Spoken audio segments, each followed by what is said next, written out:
Hi guys, something a little bit smaller this time. This is Edward's remote control car. I've got power to the steering but no power to the motor. I've done a bit of diagnostics and I think it's the ESC, so we'll have a look and see if we can get it going.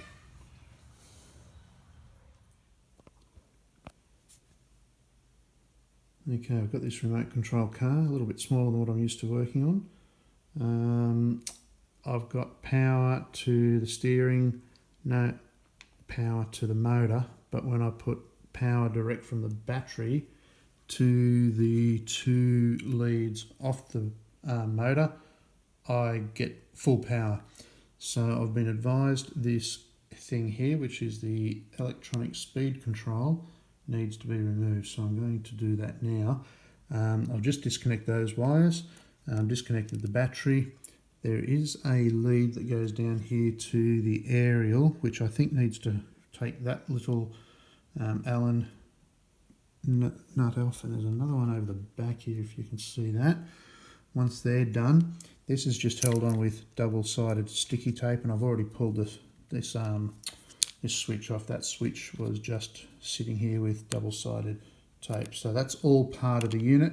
When you buy the new piece, the entire piece comes, and I'll show you that in a second, but the entire new unit comes like that. So it's got your power leads from your battery, leads to your motor, and that I believe is the aerial, and that's your start and stop button, turn it off. So we'll give this a go and see how well it goes. Alright, so I've got that piece off. I'm going to put that to one side. It's got the aerial in it. So that's your receiver.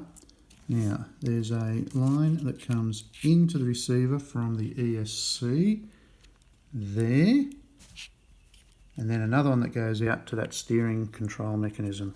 Oh, sorry about the video. So it's the one on this side that we need to pull out and replace.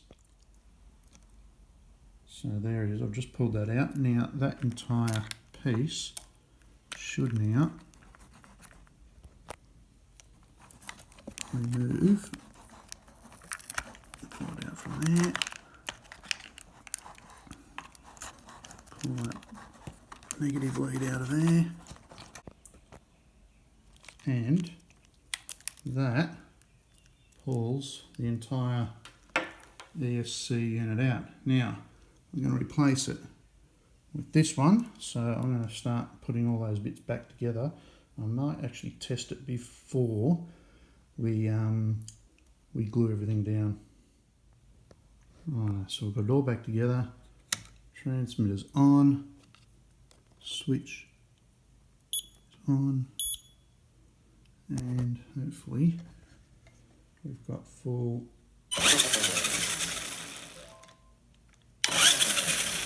bottle, looking good.